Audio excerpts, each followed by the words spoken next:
Assalamualaikum warahmatullahi wabarakatuh. Puji syukur kita selalu panjatkan kehadirat Allah Subhanahu wa taala. Allah yang telah memberkahkan, memuliakan, menyehatkan, menyelamatkan kita semua. Barokah alhamdulillahirabbil alamin. Rahmat salam limpah curah baginda alam Kanjeng Nabi Allah Nabi Muhammad sallallahu alaihi wasallam. Salam silaturahmi, salam sejahtera untuk mitra semua. Semoga semua tetap diberkahkan, dimuliakan, disehatkan, diselamatkan Allah Subhanahu wa taala. Di kali ini mitra, saya akan mengulas tentang kehidupan. Ini berdasarkan pengalaman saya. Semoga mitra semua subur rezeki, lancar usahanya, barokah kehidupan semuanya. Nah, kita pengen berkah, hidup kita pengen mulia, hidup kita pengen selamat. Itu semua gambaran di dunia dulu mitra. Jadi kalau toh di dunia kita baik, di alam akhirat juga dijamin baik gitu. Kalau toh di dunia kita amalnya jelek, ya otomatis di akhiratnya juga itu pasti jelek, gitu mitra. Nah, di kali ini hidup yang berkah itu yang pertama, ini versi saya, pengalaman saya. Yang pertama kita harus membanggakan kedua orang tua kita, gitu mitra. Jadi jangan bikin resah ataupun gelisah kedua orang tua kita. Pikirannya itu harus disenangin. Dalam arti senang itu bukan cuma ngasih duit ataupun ngasih segalanya.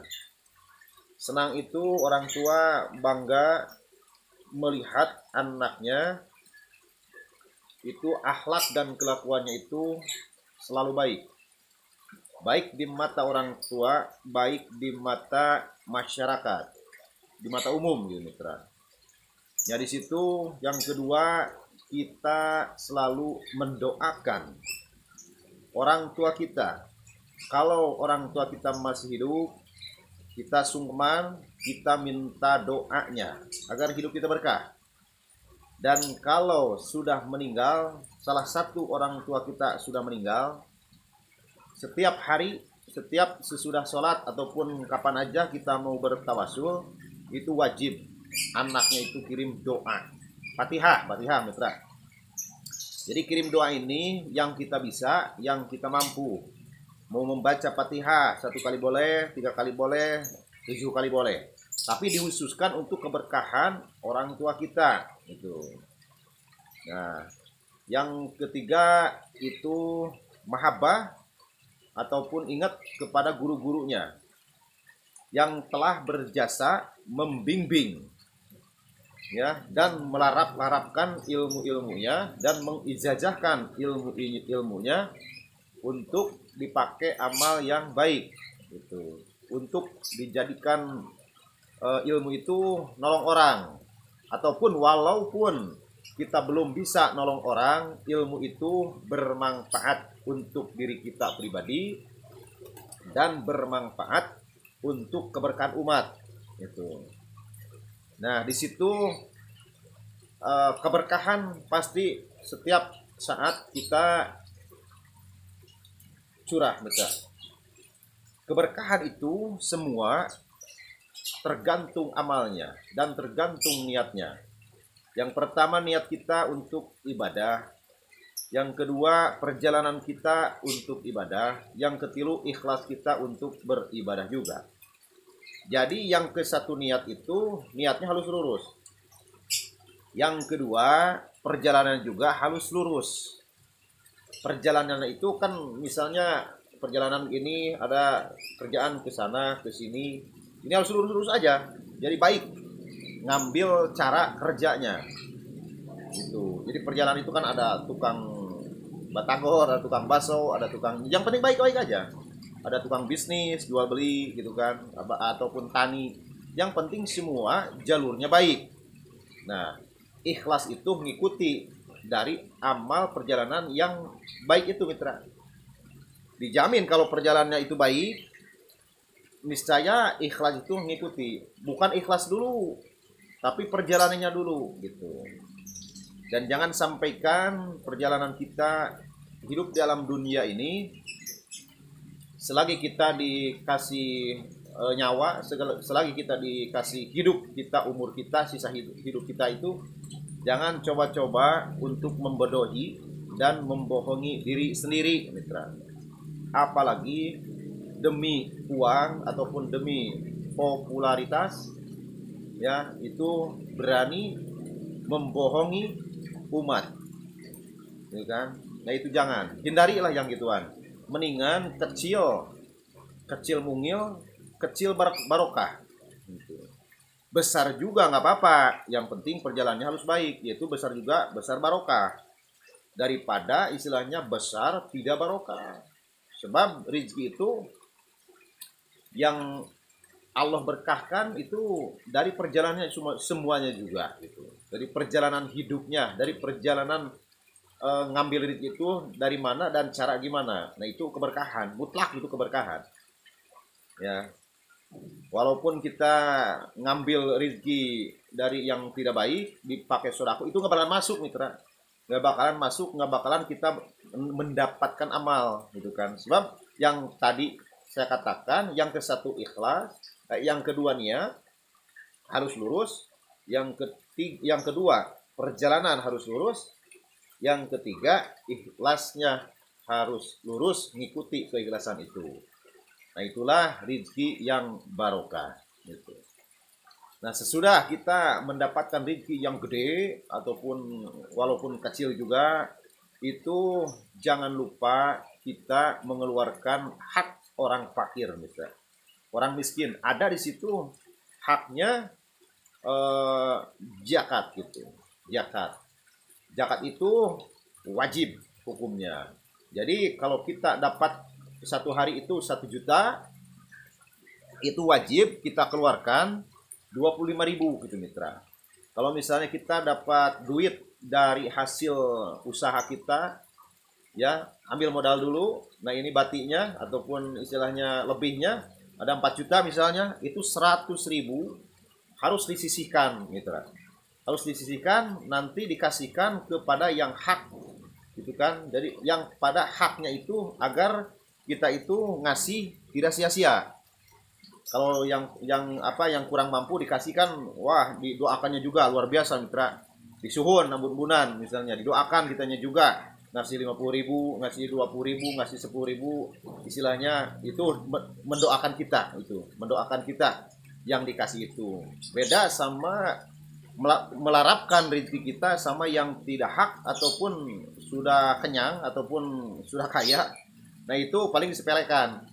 Jadi yang Allah itu ganjarkan itu jadi haknya dan ikhlas pada ikhlas gitu. Kalau seumpamanya gini, kalau kita ngasih minum, ya harus pada yang haus gitu. Nah itu haknya itu. Jadi yang kita kasih minum juga mendoakannya sangat luar biasa, sangat ditarimakan gitu. Jadi kalau kita mengasih makan harus pada yang lapar. Jadi agar makanan itu istilahnya kena di badannya ataupun kena di mulutnya, enaknya sama ikhlasnya itu dapat gitu. Nah itu istilahnya. Jadi kita ikuti aturan agama gitu ya. Itu jangan coba-coba kita duit yang sehaknya milik fakir itu dimakan sama kita, mitra. Nah efek sampingannya itu kalau hak orang fakir dimakan sama kita, intinya kehidupan kita ada melambung tinggi istilahnya, tapi habisnya itu kayak lilin mau padam gitu, mitra. Nah itulah istilahnya. Jadi hak orang lain walaupun 25.000, walaupun 50.000 kemakan sama kita, itu haknya itu baliknya itu bisa mengakibatkan fatal gitu. Jadi jangan coba-coba makan uang hak fakir, mitra. yang hak kita aja lah, yang hak kita untuk kerja kita, usaha kita, kasab kita, makan yang sudah kita zakatin gitu. Ya itu kebanyakan orang kan itu yang sepele-sepele gitu apa disepelekan mitra. Itu padahal zakat itu waduh sangat luar biasa keberkahannya itu. Sangat luar biasa keberkahan balik lagi ke kita. Jadi logikanya apalagi kalau diiringi dengan sedekah ke sana ke sini ke sana ke sini. Jadi istilahnya ngalah duit ku duit deui gitu mitra. Jadi kita buang duit tapi menghasilkan duit. Siapa yang menghasilkan duit? Allah lah yang menggiring semua umat untuk berbisnis kepada kita, untuk membeli kepada kita, istilahnya untuk mengasih rezeki kepada kita. Nah itulah Allah yang kawasa. Kita udah menggabungkan link-link orang-orang istilahnya berduit, istilahnya ngasih duit ke kita, maksudnya gitu. Jadi semua juga apa namanya tergantung kitanya lah gitu, tergantung kitanya melarapkannya itu gitu mitra. Nah itu sekedar edukasi, itu berdasarkan pengalaman saya juga kan melanglang buana hampir 15 tahun mitra. 15 tahun ke sana nyari guru ke sana ke sini, tapi guru juga ada yang baik, ada yang tidak baik. Ada yang baik saya guruin, yang tidak baik ya saya istilahnya lepas aja lah, daripada madorot kita dosanya gede juga ke kitanya, mendingan di istilahnya tidak bersilaturahmi lagi saya kalau gurunya yang tidak baik gitu mitra. Kita kan menilai guru itu bisa menilai lah gitu mana yang baik dari ucapan, dari segi bicaranya juga, dari segi akhlaknya juga, dari segi penampilan tamunya juga ke kita gitu kan ya, kita kan bisa menilai gitu mitra. Nah itu mah filter kita yang harus kita mengolah, tapi itu tidak dikategorikan kita ke guru kawalat mitra, enggak sama sekali. Sebab di mana yang kawalat itu gurunya selalu baik kepada muridnya istilahnya, nah itu muridnya yang durhaka misalnya gitu, itu mah dosa kita. Kalau yang tidak baik gurunya yaitu kalau kita tinggalin juga itu nggak apa-apa, kalau versi saya, pengalaman saya lah ini itu. Nah itu jangan lupa mitra, kalau punya rezeki sekali lagi saya sarankan itu zakatnya keluarkan, dan sama tambah lagi sama sodakohnya ke sana ke sini agar rezeki kita berlimpah ruah, agar amal kita berlimpah ruah lagi. Kita beramal, kita bersodakoh, kita berziakat, itu amal baik kita untuk kita di dunia wal akhirah gitu mitra.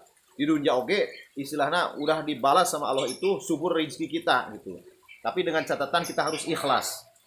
Pikiran kita harus bersih, ucapan kita harus bersih, hati kita harus bersih. Apalagi kalau jiwa raga kita harus bersih. Wah itu mantap sekali. Itu kan. Tapi di kalangan ini ada juga yang gado-gado, amal baik kita laksanakan, amal buruk juga kita laksanakan misalnya gitu kan, itu mah tersilah beliau, tersilah kitanya. Kita beramal baik pasti baik lagi ke kitanya, kita beramal goreng salah ya otomatis salah lagi ke dalam jiwa raga kitanya. Itu jangan salahkan Allah, jangan salahkan guru-guru, jangan salahkan orang tua, salahkan diri kita sendiri. Itu kan ya, itu berdasarkan pengalaman saya mitra, itu versi saya lah itu mah gitu. Edukasi aja lah untuk mitra semua gitu.